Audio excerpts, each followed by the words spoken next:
Assalamualaikum warahmatullahi wabarakatuh. Halo semuanya, salam sejahtera buat kita semuanya.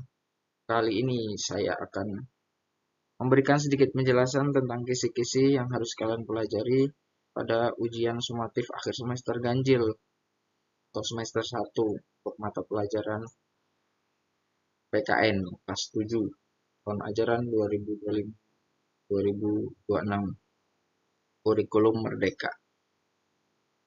Intinya kalian nanti yang harus pelajari adalah bab 1 sampai bab 3 gitu. Nah, untuk lebih jelasnya akan saya berikan sedikit jelasan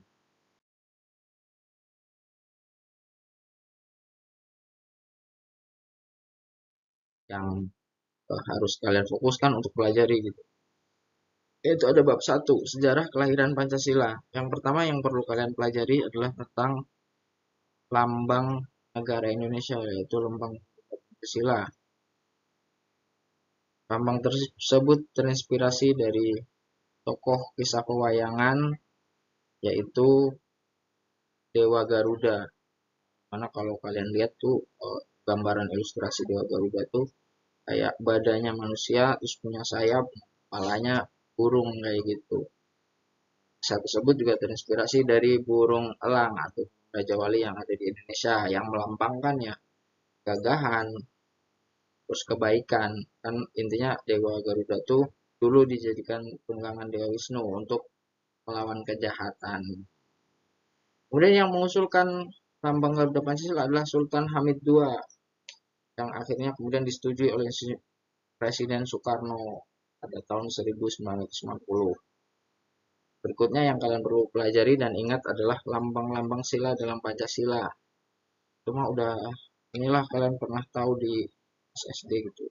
Sila pertama bintang, sila kedua rantai, sila ketiga pohon beringin, sila keempat kepala banteng, sila kelima adi dan kapas.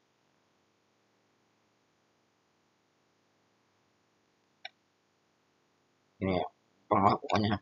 Lalu berikutnya yang perlu kalian pelajari adalah peninggalan masa sejarah Indonesia, di mana kita tahu nilai-nilai Pancasila, apa menjadi nilai Pancasila seperti sekarang yang akhirnya uh, tersusun pada tahun 1945, tetapi nilai-nilai tersebut tuh diambil dari nilai-nilai yang memang ada dalam masyarakat Indonesia yang udah dilakukan sejak dulu. Salah satu peninggalan pada masa itu adalah peninggalan nekara atau guci yang berbentuk perunggu atau guci yang terbuat dari perunggu digunakan untuk upacara keagamaan, melambangkan tentunya nilai ketuhanan. Lalu ada juga peninggalan lukisan-lukisan di dinding gua yang ada di Wamena, Papua. Nah, itu kurang lebih salah satunya tuh lukisannya kayak orang lagi bekerja sama berburu. Nah, itu melambangkan kemanusiaan gitu dan persatuan karena berburunya bareng-bareng.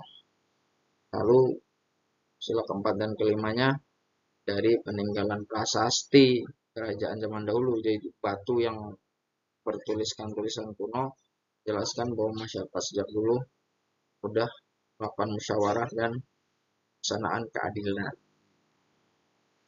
Lalu kerajaan Hindu-Buddha pada zaman dahulu yaitu antara lain yang terkenal lah yaitu kerajaan Kutai, kerajaan Sriwijaya, kerajaan Tarumanegara, dan kerajaan Majapahit.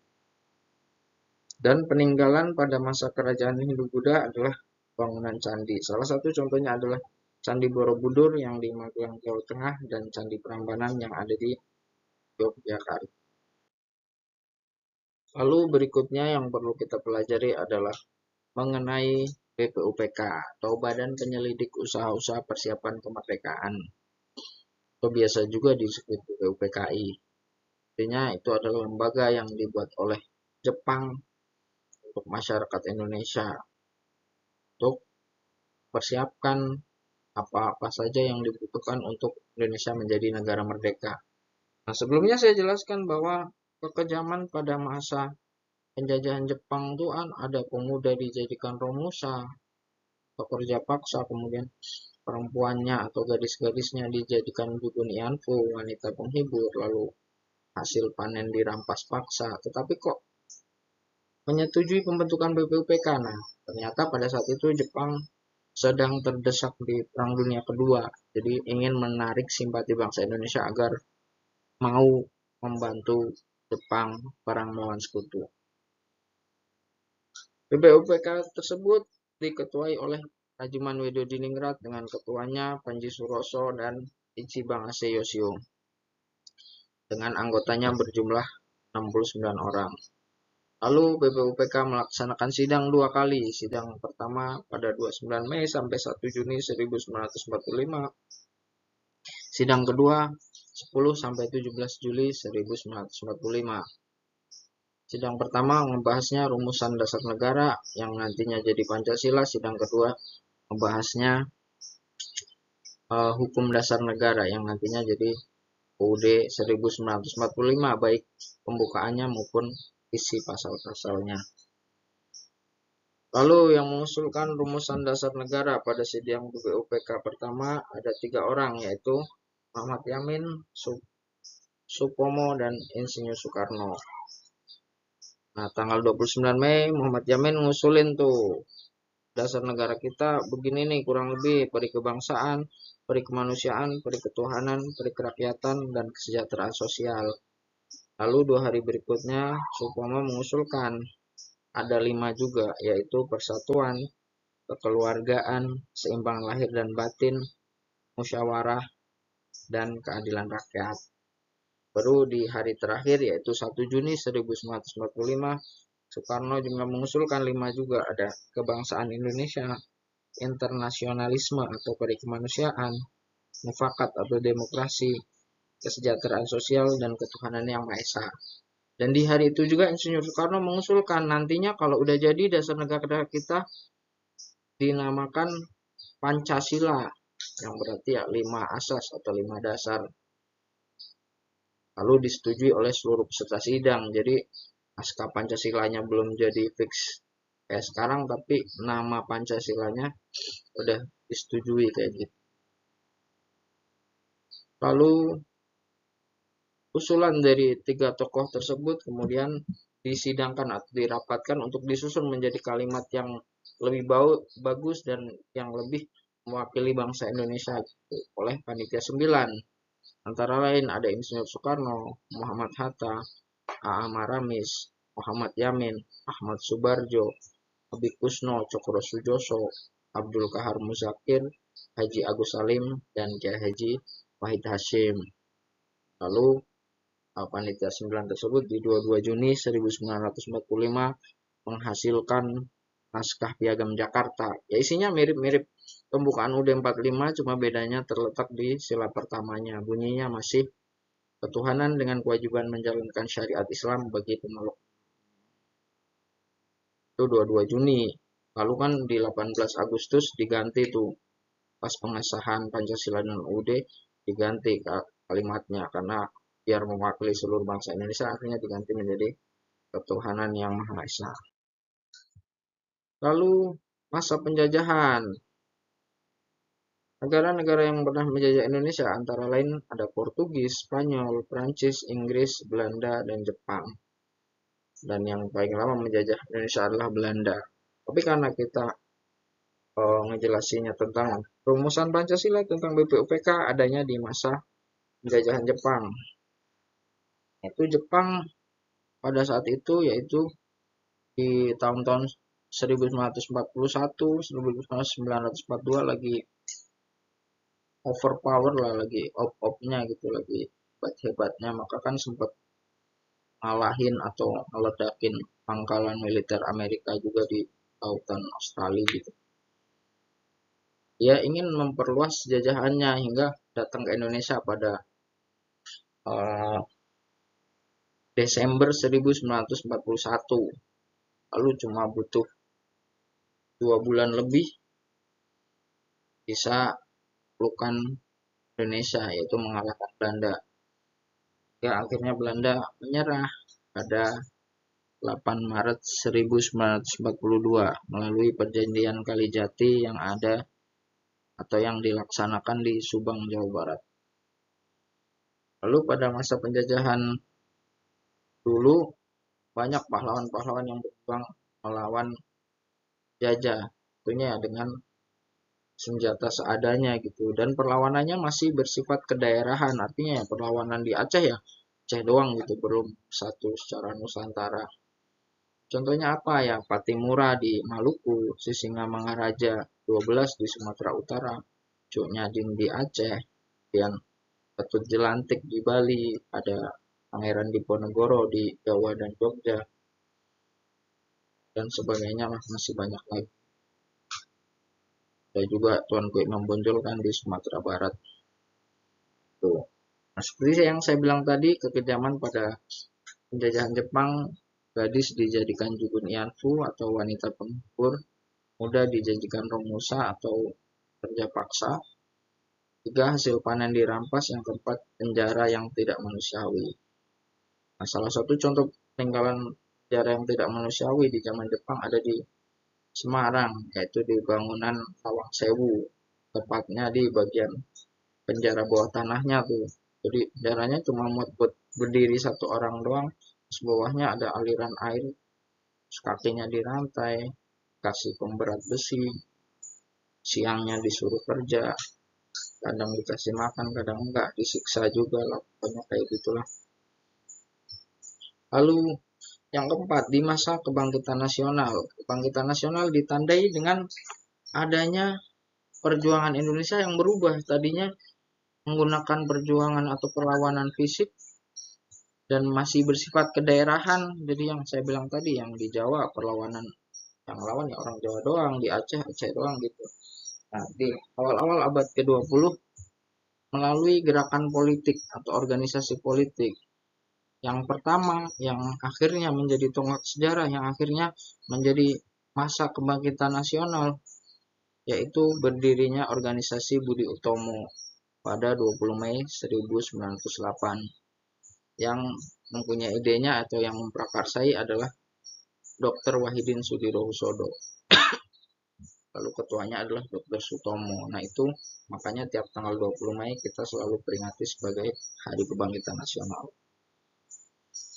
Kemudian setelah adanya Budi Utomo yang menjadi awal kebangkitan nasional, muncullah organisasi lain seperti ya Syarikat Islam, NU, Muhammadiyah, lalu ada PNI, ada Indische Party, Jong Java, Jong Ambon, dan lain sebagainya. Lalu puncaknya persatuannya yaitu pada saat Sumpah Pemuda yang dilaksanakan pada 28 Oktober 1928. Selanjutnya yang kita akan bahas adalah bab 2, Norma dan UUD NRI tahun 1945. Norma yaitu aturan untuk menata kehidupan manusia di dalam masyarakat. Bentuk norma, ada norma tertulis dan tidak tertulis. Contoh tertulis ya ada bentuknya tertulis gitu, ada tata tertib sekolah, undang-undang pidana, undang-undang lalu lintas, dan sebagainya. Lalu norma tidak tertulis yaitu tata krama dan sopan santun. Dia tidak ada tertulis di kertas, tetapi ada dan harus kita lakukan. Kalau nggak kita lakukan ya ada yang menegur, memarahi, dan sebagainya. Lalu jenis-jenis norma ada 4. Yang pertama norma susila atau norma kesusilaan, yaitu norma yang berasal dari suara hati manusia. Contohnya adalah berperilaku jujur, tidak mencontek, dan sebagainya lah. Sanksi apabila kita melanggarnya yaitu merasakan penyesalan, merasakan cemas, was-was, tidak tenang pokoknya. Lalu yang kedua adalah norma sosial atau norma kesopanan, yang peraturannya berasal dari aturan dalam masyarakat atau tata krama dalam kehidupan sehari-hari, yaitu pergaulannya antara manusia satu dengan manusia lain dalam masyarakat. Contoh ya berbicara sopan pada guru, di orang tua, berikan kursi prioritas di transportasi umum kepada yang membutuhkan, bilang permisi, tidak meludah di depan orang lain. Sanksinya apabila kita melanggar, ditegur, dijauhi, dibenci, dimarahi. Yang ketiga, norma agama, itu bersumber dari ajaran agama dan kitab suci sesuai dengan agama yang dianut masing-masing. Contohnya taat beribadah, toleransi, sanksi apabila melanggarnya bisa mendapatkan dosa atau bahkan masuk neraka. Lalu, norma hukum, yaitu aturan yang dibuat oleh pemerintah atau pihak berwenang dan memiliki sanksi yang tegas. Contoh, mematuhi aturan lalu lintas, tidak bertindak kriminal, tidak melakukan tawuran, tidak melakukan main hakim sendiri. Sanksinya adalah mendapatkan denda, penjara, atau bahkan mati. Berikutnya terkait dengan norma, ada namanya hak dan kewajiban. Nah, ini gampang juga, kalian pernah sering pelajari juga pas SD. Gampang lah, contohnya nggak usah saya sebutkan. Intinya hak ya, sesuatu yang harus didapatkan, kewajiban sesuatu yang harus dilakukan. Nah, apa yang harus kita dahulukan? Kewajiban dulu, baru kita mendapatkan hak. Nah, terkait dengan dasar hukum di Indonesia, apabila diibaratkan sebagai sebuah pohon, maka bagian akarnya adalah Pancasila nih. Sila ada di bagian akarnya. Lalu yang kedua, bagian batangnya adalah Undang-Undang Dasar Negara Republik Indonesia dan Ketetapan MPR. Lalu bagian ranting-ranting kecilnya tuh, itu ada undang-undang, perpu, peraturan atau peraturan pemerintah pengganti undang-undang, peraturan presiden dan peraturan pemerintah. Lalu yang keempat, daunnya, di bagian daun adalah peraturan daerah, baik peraturan daerah provinsi maupun peraturan daerah kabupaten atau kota. Lalu hasil sidang PPKI pada 18 Agustus 1945 ada 3. Yang pertama, menetapkan Insinyur Soekarno sebagai presiden dan Hatta sebagai wakilnya. Kedua, mengesahkan UUD NRI tahun 1945 ya, sekaligus Pancasila, terus pasal-pasal UUD juga ya. Lalu yang ketiga, membentuk KNIP atau Komite Nasional Indonesia Pusat. Lalu amandemen UUD 1945 dilakukan 4 kali, yaitu pada tahun 1999, tahun 2000, 2001, dan 2002.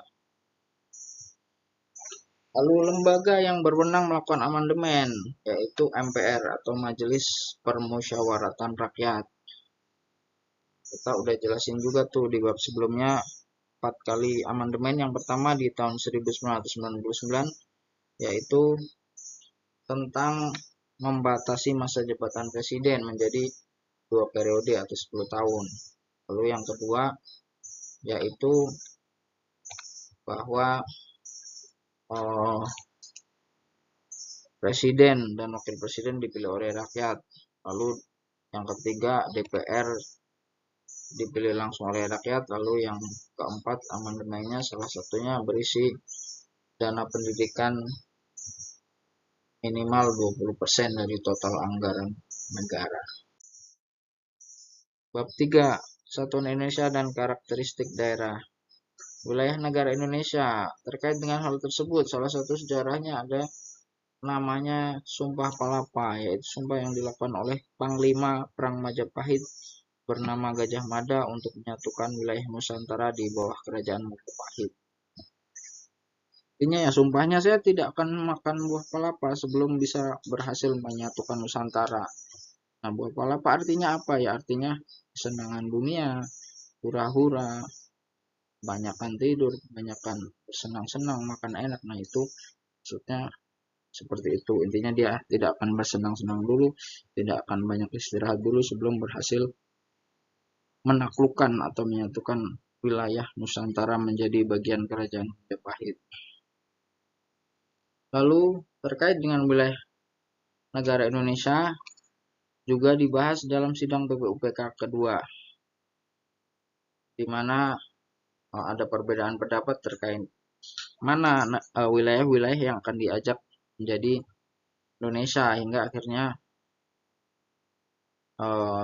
berdasarkan perbedaan pendapat tersebut, akhirnya Rajiman Widyadiningrat sebagai ketua BPUPK milih 3 opsi untuk dipilih berdasarkan voting. Yang pertama, opsinya adalah seluruh bekas Hindia Belanda. Lalu yang kedua, seluruh Hindia Belanda ditambah Malaya, Borneo Utara, Timur, dan Papua. Lalu opsi ketiga ada Hindia Belanda, Malaya, dan Borneo Utara.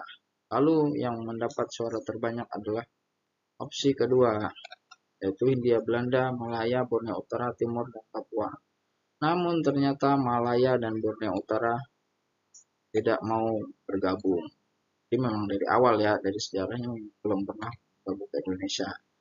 Dan Malaya dan Borneo Utara tersebut akhirnya menjadi negara Malaysia, Singapura, dan Brunei Darussalam. Lalu yang timur juga kan bergabung sama Indonesia, tapi pada tahun 2002 memisahkan diri dari Indonesia menjadi negara Timur Leste. Itu ya. Kemudian perbatasan wilayah Indonesia bagian utara adalah Filipina, Singapura, dan Malaysia. Bagian selatan Laut Arafuru, Australia. Bagian timur negara Papua Nugini. Bagian barat Lautan India atau Samudra India.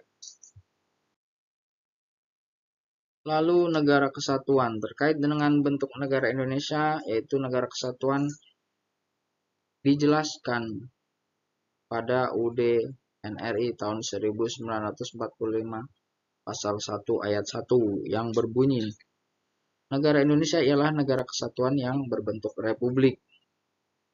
Nah, ciri-ciri negara kesatuan yaitu memiliki satu pemerintahan pusat, kedua memiliki satu undang-undang dasar, yang ketiga memiliki satu kepala negara dan kepala pemerintahan, yang keempat memiliki satu badan perwakilan yang mewakili seluruh rakyat. Lalu tokoh pada saat sidang BPUPK kedua, ada tokoh yang pengen Indonesia jadi negara kesatuan, yaitu Mr. Supomo, Soekarno, dan Muhammad Yamin. Tapi berbeda halnya dengan Muhammad Hatta yang mengusulkan jadi negara serikat atau federal, di mana ya tiap daerah punya pemerintahan sendiri-sendiri. Nanti ada pemerintahan pusat tapi sebagai formalitas aja untuk hubungan dengan negara lain. Selebihnya semua peraturan tiap daerah masing-masing memiliki undang-undang yang berbeda gitu. Tapi akhirnya yang disepakati adalah negara kesatuan. Tapi Indonesia pernah menjadi negara serikat nggak? Pernah. Yaitu pada 27 Desember 1949 sampai 17 Agustus 1950. Tapi ternyata nggak cocok di Indonesia. Jadi nggak nyampe setahun berganti lagi menjadi negara kesatuan. Maka dibuatlah di amandemen kedua kalau nggak salah pasal 37 yang berbunyi, terkait dengan negara kesatuan Republik Indonesia tidak dapat dilakukan perubahan. Jadi Indonesia ya berikutnya akan selalu menjadi negara kesatuan. Karakteristik wilayah Indonesia terbagi menjadi beberapa. Yang pertama, pembagian barat dan timur berdasarkan dari dapat Welles ya. Yaitu bagian barat ada Jawa, Sumatera, Bali, dan Kalimantan. Lalu bagian timur ada Nusa Tenggara, Sulawesi, Papua, dan Maluku.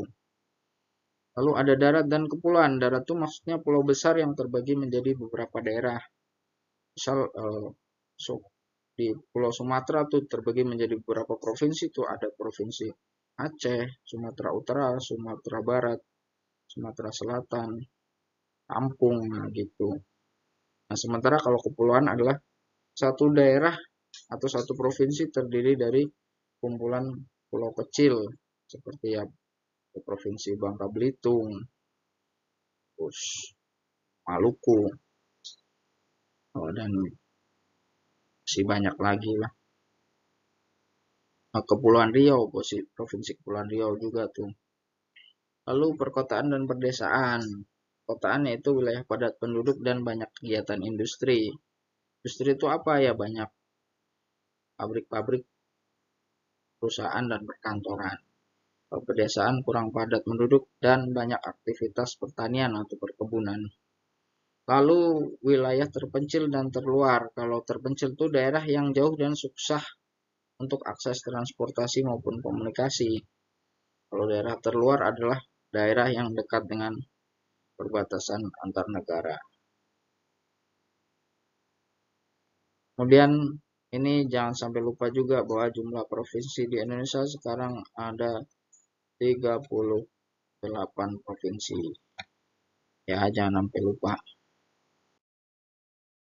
Baik, terima kasih, itu aja yang perlu kalian pelajari untuk sumatif akhir semester besok, yaitu bab 1 sampai bab 3.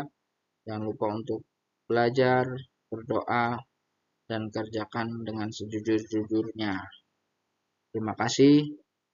Mohon maaf apabila ada kesalahan kata. Wassalamualaikum warahmatullahi wabarakatuh.